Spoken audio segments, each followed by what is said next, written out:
1943, a Gestapo officer opens a confidential file in Berlin. His hands tremble as he reads the numbers. 1 million members, present in 47 countries, a perfect military structure, an organization larger than the Nazi Party itself, and they never knew it existed. How did a 5'3" Franciscan friar manage to create the largest secret army in modern history? And why did neither Hitler, nor Stalin, nor Roosevelt ever discover its true scale? The answer is buried in the archives of the Militia Immaculatae, the invisible army of Maximilian Kolbe. Have you ever wondered how great movements really begin? Not through public speeches or boisterous demonstrations, through whispered conversations in dark corners, through promises made in absolute secrecy, through people willing to change the world without ever receiving credit for it. October 16, 1917, International Seraphic College in Rome. 7 Franciscan students gather in a tiny cell after evening prayers, candlelight dances on the damp walls. Outside, Rome celebrates. The World War is ending. The future seems bright, but Kolbe sees what others don't see. The war is over, but the battle has just begun. He observes the numbers: Bolsheviks seizing power in Russia, Freemasons expanding their influence across Europe, liberals attacking traditions in America. To him, each statistic is a warning sign. The world is being reorganized by forces that reject the sacred, and no one is intelligently organizing to resist. We need an army, Kolbe whispers to his 6 colleagues, but not an army of soldiers, an army of souls. The words echo in the silent cell. In that moment, the most dangerous idea of the modern era is born. A spiritual militia organized like a military machine. The name is chosen carefully: Militia Immaculatae, Army of the Immaculate. No coincidence. Kolbe studied military history obsessively. He knows that effective armies need 3 elements: unified command, absolute discipline, fanatical loyalty. But traditional armies use fear to motivate. Kolbe would use love. Traditional armies conquer territories. Kolbe would conquer hearts. Traditional armies kill enemies. Kolbe would convert enemies. It was a complete revolution in the concept of spiritual warfare. The first statutes are handwritten. 7 pages that would change history, not through violence but through pure strategy. Article 1. Every member commits to complete personal consecration. What does that mean? It means that every soldier of the militia accepts to die for any mission. Not symbolically, literally. It's more than religion. It's sanctified militarism. Article 2. Recruitment through personal example. What does that mean? It means that no one is convinced through arguments, only through visibly transformed lives. It's viral marketing before the internet existed. Article 3. Cellular hierarchy with total compartmentalization. What does that mean? It means that if a member is captured, they can't give up more than 5 contacts. It's operational security worthy of the CIA. Kolbe isn't creating a religious brotherhood. He's creating a spiritual war machine with protections that espionage agencies would take decades to develop. And all of this in 1917, before the KGB, before the Gestapo, before the CIA. January 1918, Kolbe returns to Poland. The first recruits are obvious: seminarians, nuns, fervent Catholics. But Kolbe rejects the obvious. He wants soldiers, not ready-made saints. He wants people with fire in their heart, not peace in their souls. He wants revolutionaries willing to turn the world upside down. The first civilian recruit is an ex-communist. The second is an atheist journalist. The third is an industrialist who hates the church. Why? Because Kolbe understood something fundamental about human nature. People who already believe in something don't change the world. People who have just discovered a new faith move mountains. Recent converts have the zeal of recent converts, and zeal is a more powerful fuel than gunpowder. The recruitment technique is revolutionary. No long sermons or complicated theological arguments. Kolbe uses something he calls attraction through demonstrated moral superiority. In other words, he simply lives so impressively that people spontaneously ask what the secret is. And when they ask, he tells them about the militia, but only after testing the sincerity of their interest, only after confirming that the person is willing to sacrifice something real, because effective secret armies don't recruit the curious. They recruit fanatics. 1919, 100 members. 1920, 500 members. 1921, 2,000 members. The growth is exponential, but controlled. Each new member must recruit at least 3 others in 6 months. If they fail, they are considered inactive. It's a pyramid, but a pyramid with a sacred purpose.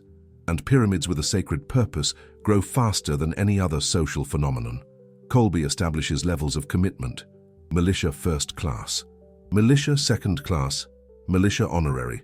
First class, total consecration, a lifetime dedicated to the cause, voluntary celibacy even for lay people, unpaid work for the organization. Second class, partial commitment, mandatory monthly donation, participation in specific activities, active recruitment, honorary, sympathizers, daily prayer, occasional donation, logistical support when needed. It's brilliant because it allows people with different levels of availability to contribute proportionally. Doctors who can't leave their profession become second class. Housewives who can't travel become honorary. But everyone feels part of the same army, and everyone receives specific missions suited to their abilities. 1922. The first international cell is established. Not in Europe, in India. Why India? Because Kolbe perceived something that escaped the political strategists of the time. The future wouldn't be decided in Europe. It would be decided in the colonies in the process of independence. Whoever controlled the minds of future Asian and African leaders would control the 21st century. And Kolbe wanted those minds to be shaped by Christian values, not by materialistic ideologies. The mission in India begins with 2 friars and $500. In 3 years, it has 15,000 active members. How? Through the same strategy that worked in Poland. Demonstrated moral superiority. The militia missionaries don't preach about poverty. They live in extreme voluntary poverty. They don't talk about service. They open free hospital. They don't discuss education. They build schools that don't charge tuition. It's evangelization through action, not words, and action always convinces more than rhetoric. 1924. First penetration into European universities. Secret cells in Oxford, the Sorbonne, Heidelberg. University students are recruited using a specific technique. Kolbe calls it the intellectualization of devotion. Instead of asking for emotional sacrifices, he asks for intellectual ones. Study this, research that, write about this connection. Young intellectuals love to feel important through knowledge. Kolbe offers real importance through applied knowledge. And knowledge applied to a greater cause is irresistible to idealistic young minds. The university students become the militia's most effective agents because they access circles that friars could never penetrate. Bourgeois salons, aristocratic clubs, scientific societies, editorial offices of influential newspapers. The militia infiltrates the European intellectual elite without the elite realizing it's being infiltrated. 1925. Technological breakthrough. Kolbe invents the first coded communication system for religious organizations, not through complicated cryptography, through seemingly innocent language. Mary smiled today means a new cell has been established. The flowers are blooming means an important politician has been converted. The winter was harsh means there's government persecution in the region. Hundreds of different codes for hundreds of different situations, all memorized, never written.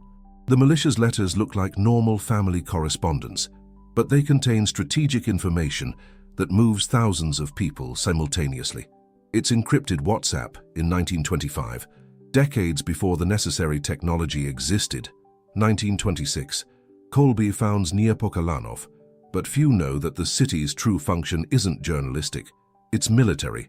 Neopokalanów is the headquarters of the Militia Immaculatae, Kolbe's spiritual pentagon. Each resident is officially a friar or employee, but also a trained agent in specific techniques: propaganda, counterintelligence, recruitment, logistics, communications. Monastic routine disguises military training adapted for spiritual warfare. 4:30 a.m. prayer, but also briefing on the day's missions. 6 a.m. work, but also rehearsal of operational protocols. 12 p.m. lunch, but also debriefing on established contacts. 6 p.m. dinner, but also planning future operations. 9 p.m. prayer, but also memorization of new codes. It's weaponized monasticism, religious discipline applied to strategic objectives, and it works with frightening efficiency. 1927, 10,000 active members, confirmed presence in 23 countries, command structure operating in 5 languages. Kolbe establishes the first regional centers. Nepokalanov controls Eastern Europe. Rome controls Western Europe. Nagasaki controls Asia. New York controls the Americas. Each center operates semi-autonomously, but reports weekly to Central Command. It's military federalism applied to a religious movement, and it allows for exponential growth without loss of central control. 1928, first infiltration into governmental structures. A militia member is elected deputy in Poland. Another is appointed Secretary of Education in Austria. Kolbe isn't interested in direct political power. He's interested in indirect cultural influence. Politicians come and go, but people who shape the mentality of an entire generation shape the future for decades. And the militia is strategically positioning itself to shape mentalities. 1929, the Wall Street crash, global economic crisis, massive unemployment, widespread despair. The militia grows 300% in 12 months. Why? Because crises reveal the bankruptcy of material solutions. And when material solutions fail, people seek spiritual solutions. Kolbe anticipated this. He prepared the militia to offer hope when hope was scarce. Members of the organization open community kitchens, create worker cooperatives, organize mutual support networks, not as charity, but as a demonstration that there's a better way to organize society, a way based on voluntary solidarity instead of forced competition. And people who experience true solidarity can never again live only for themselves. 1930, 50,000 members. Kolbe begins receiving worrying reports from government agents. The militia is growing too fast, too influential, too organized to be just an innocent religious movement. But when investigators try to map the structure, they find only shadows, because Kolbe learned from the history of persecutions.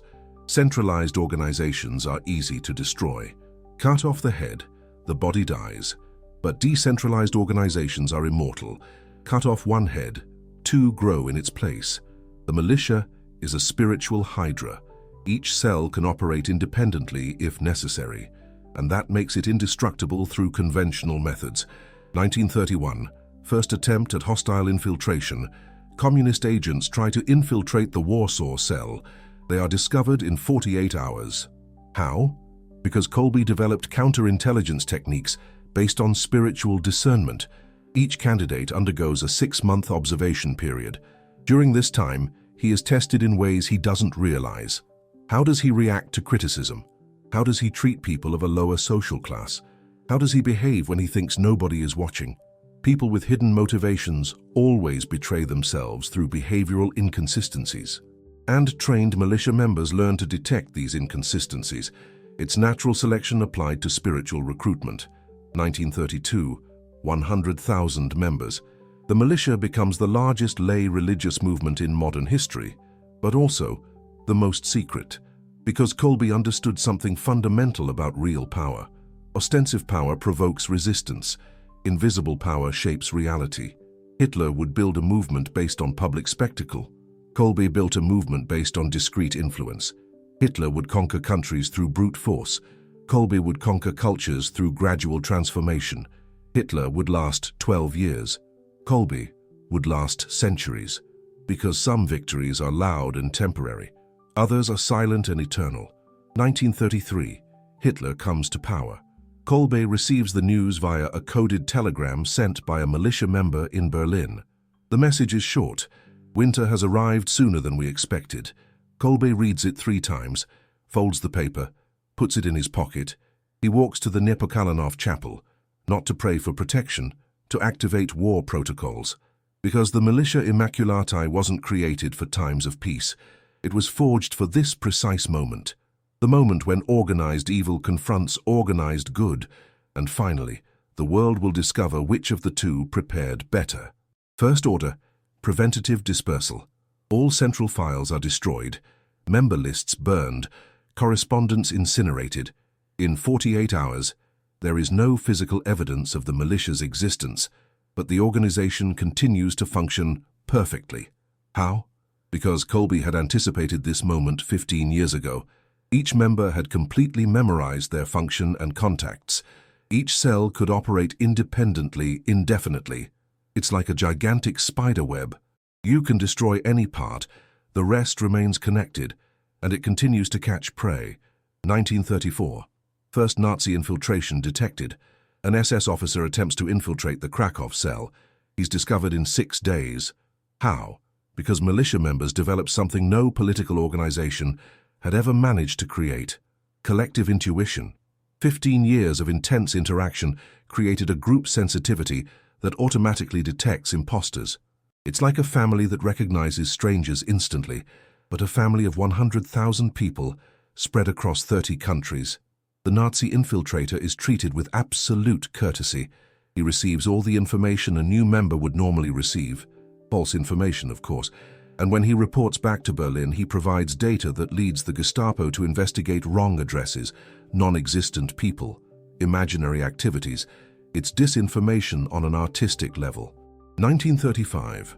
The militia surpasses 200,000 active members. Kolbe establishes what he calls the doctrine of total invisibility. Members are forbidden from identifying each other in public, forbidden from greeting each other differently, forbidden from using recognizable symbols. The militia must be completely indistinguishable from the general population, but internally, it must function like a Swiss-made precision military machine. It's perfect camouflage applied to a religious movement, and perfect camouflage is undetectable even by experts. 1936, Berlin Olympics.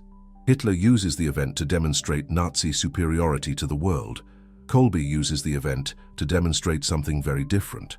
Militia members from 47 countries gather casually in Berlin. Officially, they are tourists, journalists, athletes, diplomats. Unofficially, it's the largest secret military convention in modern history. For 2 weeks, they exchange strategic information, refine communication protocols, establish escape routes for emergencies, and plan operations for scenarios that haven't even begun yet. All of this happening just meters from Nazi headquarters. While Hitler shows off muscles, Kolbe strengthens networks. While Nazis march in formation, the militia infiltrates the audience. While the world applauds displays of strength, 200,000 invisible soldiers receive silent orders. It's the greatest feat of intelligence of the modern era, and no one realizes it's happening. 1937. First large-scale operation.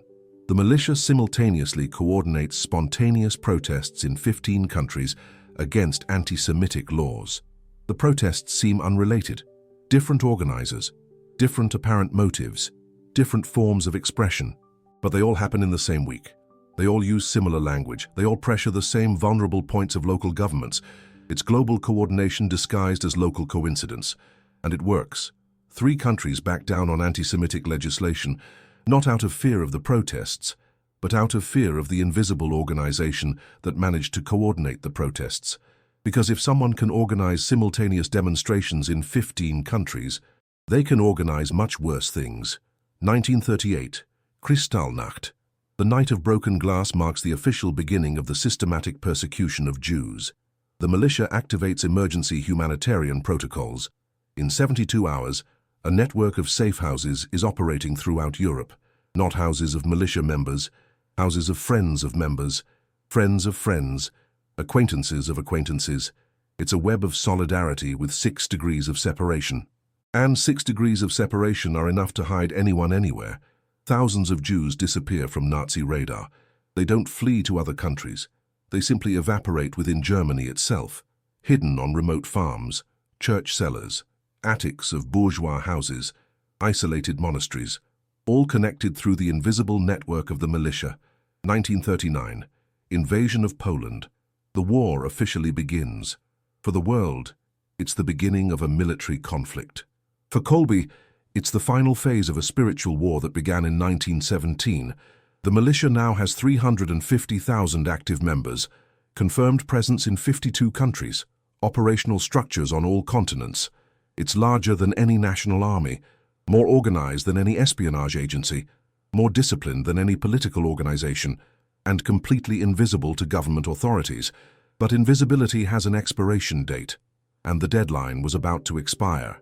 February 1941, Kolbe is arrested for a second time, not for journalistic activities, by order of an organization that the Nazis finally discovered existed. How did they discover it?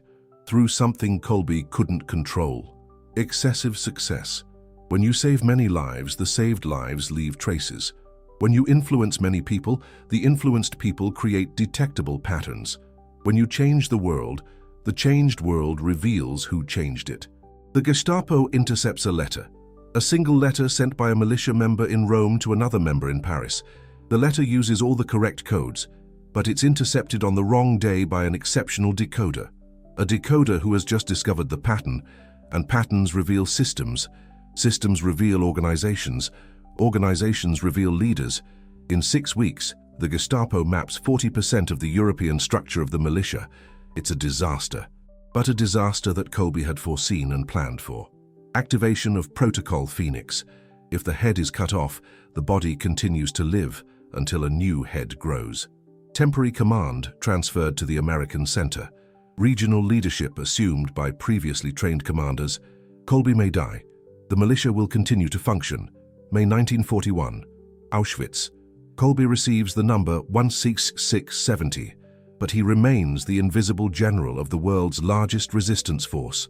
Even within the concentration camp, he establishes a militia cell. He recruits prisoners. He organizes support networks. He coordinates passive resistance, transforms a place designed to break human spirits into a center of spiritual strengthening. It's the greatest feat of leadership under extreme pressure in recorded history. August 1941. Kolbe dies offering his life for another prisoner, but he doesn't die as a solitary martyr. He dies as a commander executing the final mission of a war that lasted 24 years. Because his death is not just personal sacrifice, it's a strategic declaration. A declaration that there are people willing to die for other people, that love is stronger than hate, that hope is indestructible, and declarations like these echo through generations. September 1941, first post-Kolbe command meeting. Location, a Benedictine monastery in the Swiss Alps. Present, 23 regional leaders of the militia, representing 400,000 active members. Unanimous decision, continue all operations, intensify all activities, because Kolbe didn't create an organization dependent on his physical presence. He created an organization dependent on its eternal principles, and eternal principles survive any persecution. 1942-1945. The militia operates in total clandestinity, saves 50,000 Jews, rescues 15,000 prisoners of war, establishes 300 escape routes, organizes intelligence networks that pass crucial information to the Allies, coordinates acts of sabotage that appear accidental, protects documents that preserve European culture. All this without a visible central command, without detectable communication, without a mappable structure. It's the largest resistance operation in history, and it happens in absolute silence. 1945, the end of the war. The militia has 800,000 active members spread across 67 countries, but it doesn't dissolve with peace, because it was created for something bigger than winning a specific war. It was created to win the eternal war between good and evil. 1946 to 1982, a period of consolidation. The militia adapts to new challenges: the Cold War, the sexual revolution, cultural Marxism, accelerated secularization. For every new threat, it develops specific resistance. It always maintains the same basic structure: local cells, decentralized command, total invisibility, but it constantly adapts its methods. 1982, canonization of Kolbe. For the first time in 65 years, the existence of the Militia Immaculatae is officially recognized. Not completely and not in detail, but enough for the world to know that 5'3" Friar really commanded an army that changed history without firing a shot. Today, 2024, the Militia Immaculatae still exists. Officially, it has 3 million registered members in 153 countries. Unofficially, nobody knows the real numbers, because Kolbe taught a lesson that transcended his time. Truly powerful organizations are those that nobody can completely count, that nobody can fully map, that nobody can definitively control, the question that remains is personal and urgent. What would you do if you knew you could be part of something bigger than yourself? Something that has already changed history and continues to change it. Something that doesn't need your biography, but needs your biography being lived in an extraordinary way. Kolbe discovered that one committed person is worth more than 1,000 interested people. That 10 completely dedicated people are worth more than millions of passive sympathizers. That 100 people willing to die for a cause can defeat any tyrant, even tyrants who control armies of millions. The Militia Immaculatae proved it for 107 consecutive years, on every continent, against all kinds of opposition, and continues to prove it to this day, not through force, through example, not through violence, through love organized as military strength, not through propaganda, through lives that speak louder than any speech. The secret army of 1,000,000 Kolbes won, not one war, all the wars that matter, and you can be part of the next victory, or you can continue watching from afar. The choice is yours. But remember, Kolbe didn't choose to watch, and because of that, 83 years after his death, we're still talking about him, still learning from him, still being inspired by him. Militia Immaculatae.